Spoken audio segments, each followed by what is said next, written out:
Kaixo egunon eta eskerrik asko etortzeagatik.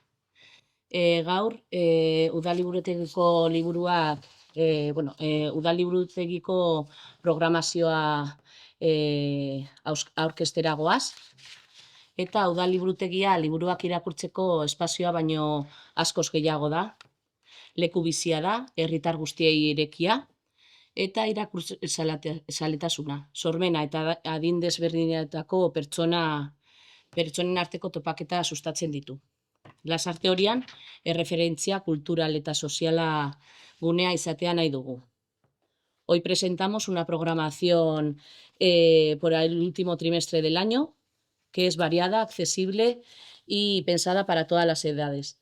Desde tertulias literarias con autores con renombre y autoras de renombre, hasta talleres innovadores para niños y niñas, pasando por actividades familiares, cuentacuentos o propuestas de sensibilización en colaboración con otras áreas de este ayuntamiento.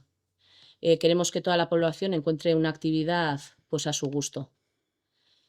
Liburutegia irakurtzea bakarrik ez da, edo ikastera lekua esateaz gain, motor kulturala eta soziala ere bada. Parte hartzera, jarduerak ezagutzera eta liburutegia komunitate gisa aberasten gaituen topagunea bihurtzera animatzen zaituztegu. Eta orain Irenekin pasako dizuet, berak aurkeztuko du gauza gehiago. Eskerrik asko Ainara eta egunon guztioi. Guretzat pozgarria da hain programazio osoa aurkeztea, ilusioa handiz prestatu baitugu 3 hilekoeko honetarako. Ikasturtea motxila ibiltaria proiektuarekin hasiko dugu. Ikasturte osoan zehar luzatuko dena. Ekimen honen bidez, familiek motxila bat eramango dute liburuekin, mahai jokoekin eta sormen misio txikiekin. Familiek ekartzen dituzten proiektuekin, 3 hilean behin erakusketak antolatuko ditugu liburutegian, proiektu kolektiboa izan dadin. Literatura solasaldiak izango ditugu hilero Monika Leiba eta Itzane Usandizagarekin. Eta Juntxan, Andres Barba, Luis Carnes, Pedro Mairal, Nerea Loyola eta Jule Goikotxaren lanak izango ditugu gidari. Liburu Baby Kluba berriz ere haur txikiak dituzten familientzako hitzordua izango da. Irakurzaletasuna lehen hilabeteetatik sustatzen duen jarduera maitagarria.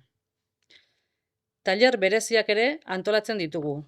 Lego robotika aurrentzat urriaren 25ean, esperimentu zientifikoak azaroaren 8ean, irakurketa etxean nor-nori nork helduentzat guraso eta hezitzaileentzat, eta euskaraz irakurri vitaminak.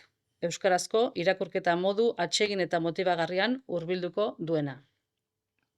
Ez dira faltako sentsibilizazio jarduerak ere. Hala nola, 6 eta 8 urte bitarteko aurrentzako indarkeriari buruzko ipuin kontalaria azaroan 26ean, berdintasun sailaren laguntzarekin antolatua.